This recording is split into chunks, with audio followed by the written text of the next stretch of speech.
Well, everyone, the blog tour is over, and I'm kind of excited that the book is out in front of everyone in plain sight. Certainly has been a labor of love on my part, and you folks too have given it a whole lot of love. I have one last reading from not necessarily the book itself. This is unpublished content.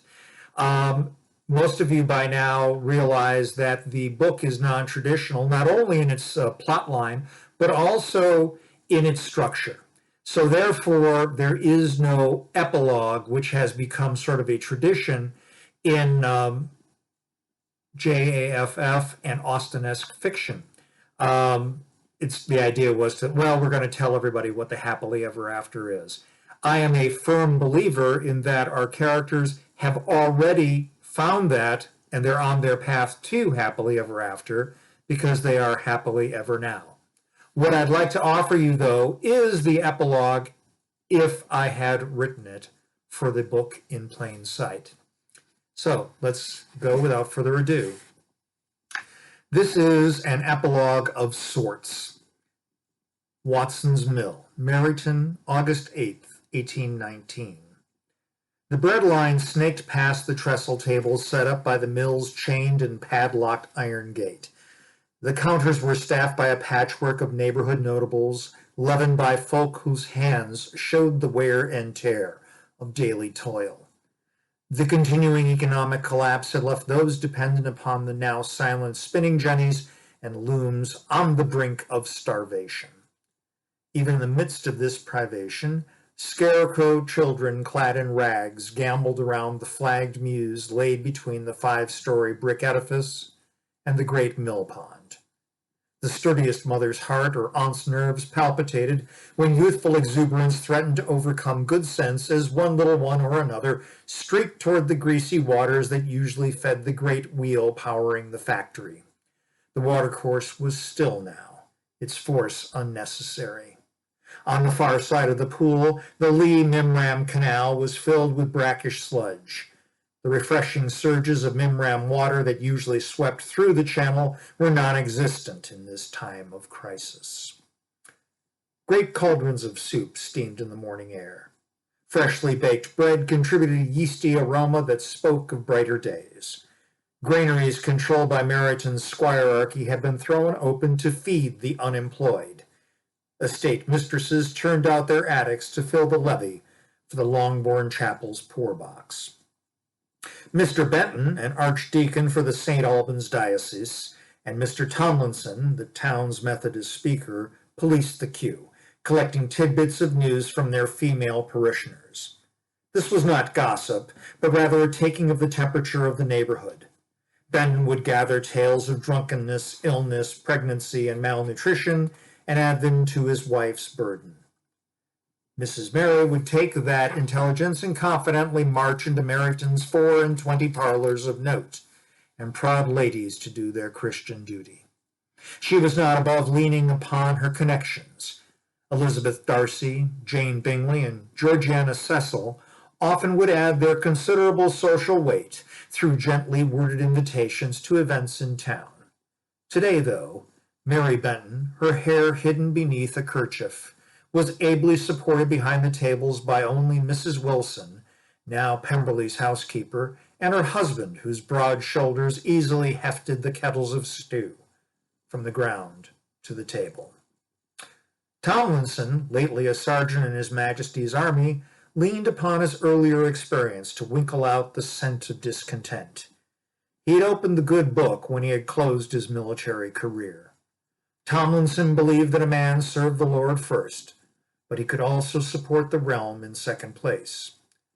Women this day told of caravans rolling north to hear Henry Hunt speak. He knew that his former master, General Fitzwilliam, would take these threads and weave a tapestry that he would lay before Liverpool's cabinet. The general was seated on a chair, leaned against the bolted doors of the tavern opposite the manufactory. His equine soulmate, Imperator, had been left gambling in one of Purvis Lodge's paddocks where 4 or 5 of his favorite broodmares competed for his affections. Fitzwilliam snorted as he recalled his old friend. Nearly 20 he was, prancing about the stable yard, nipping at youngsters to remind them that he was king. Like Impey, Fitzwilliam was no country squire. His usual bluff demeanor and partial deafness gave him an air of rusticated geniality. Yet he frequently surprised regimental colonels as he explained the facts of life. No officer would ever forget that the horse breeder at Purvis Lodge regularly cultivated his connections in the rarefied high country. The militia never gave Meryton trouble.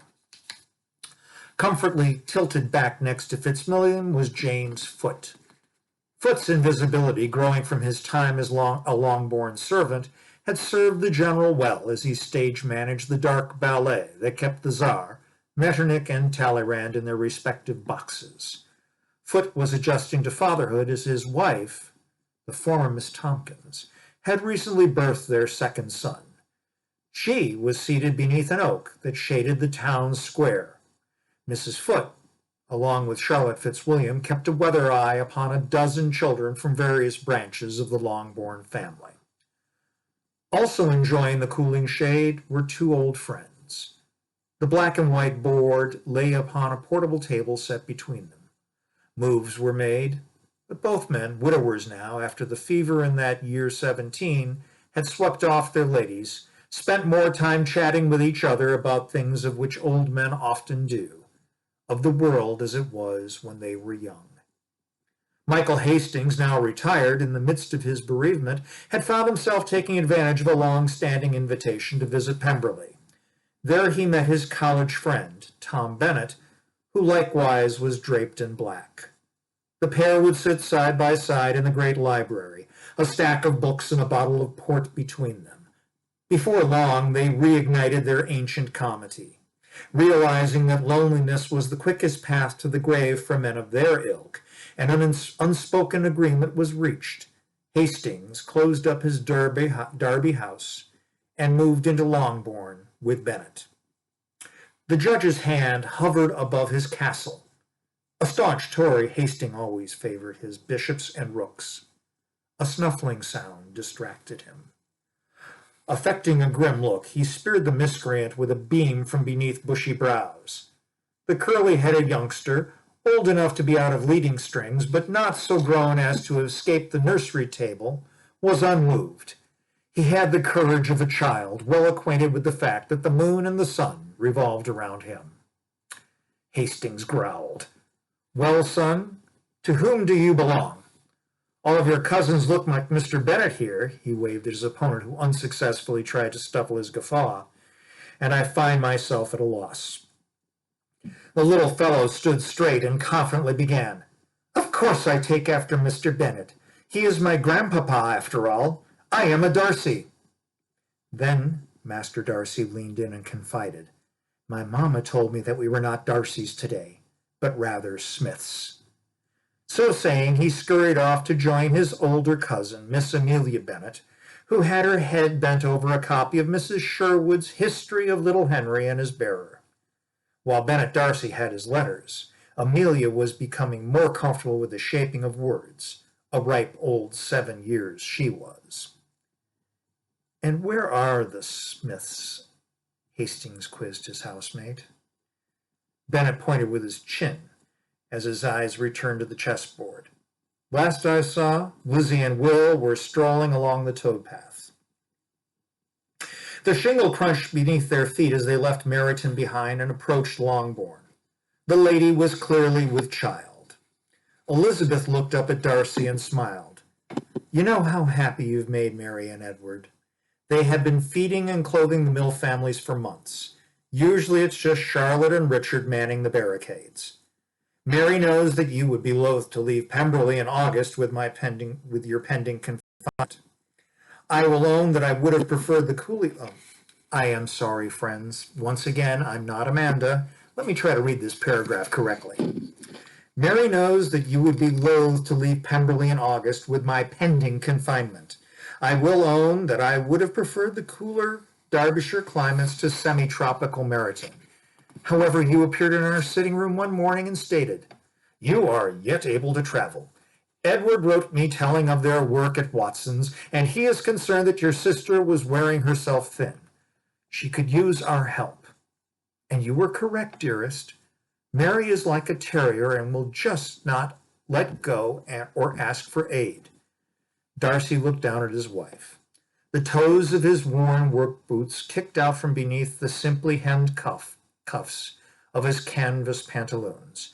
He shifted his shoulders beneath the red checked cloth of his shapeless shirt. These clothes rarely saw the light of day, except when Fitzwilliam Darcy wished to move about incognito, to be unseen by all, except the crowd. Elizabeth, he said, I approached you because I knew that Mary's silence was out of love for you. Her fear would be that you would become agitated with the knowledge and immediately rush to the stables to have the carriage horses harnessed. My own motivation was in a similar vein.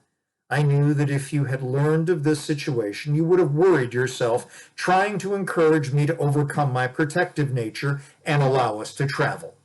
I stole a march on you by acting first. He placed his hand atop hers in the crook of his elbow. I knew that Bingley would never leave Thornhill, not with your sister so close to her own confinement.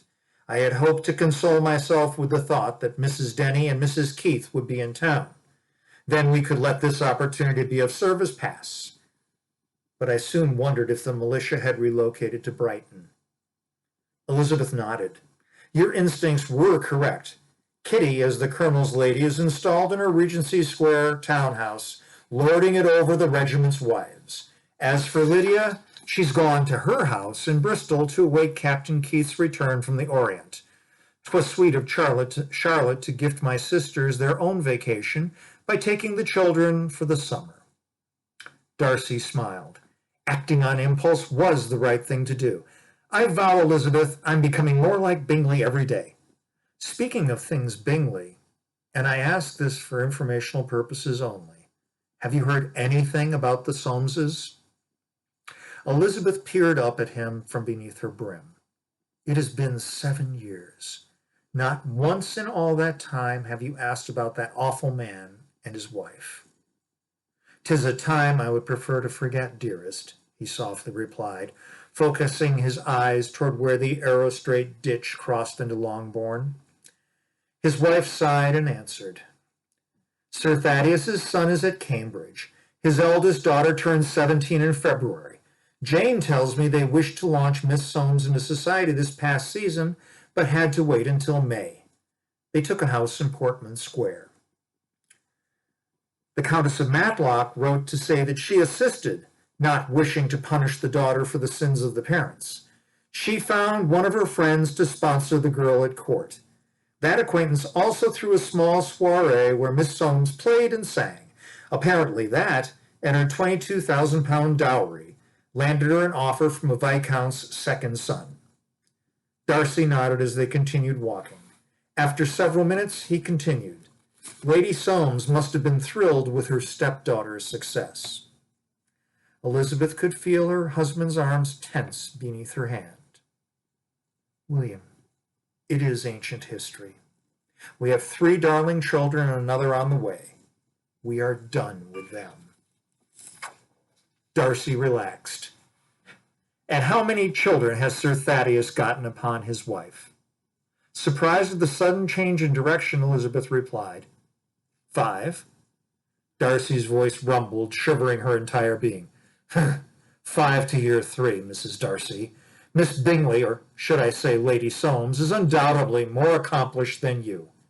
Elizabeth squeaked and slapped his arm in faux outrage. William smiled, for he knew best how to cool her ire, real or assumed.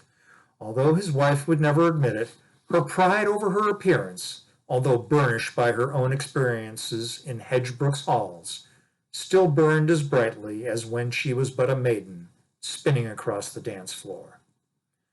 I spoke with Bingley, who passed on news about his sister, lately free to travel once again. Charles told me that Louisa offered up that 5 confinements had left Lady Soames, how did he put it? Square-shaped, Darcy related. Lizzie looked shocked, and then a beguiling giggle bubbled from between her bow-shaped lips. Darcy recaptured Elizabeth's errant hand, rubbing the soft spot between her thumb and forefinger. She smiled and began to hum that siren song he had first heard all those years ago, echoing through Oakham's forest. Then husband and wife, convict and housemaid, moved down the path toward the manor house, its gables barely visible above a copse of oaks. And thus, the last bit of the epilogue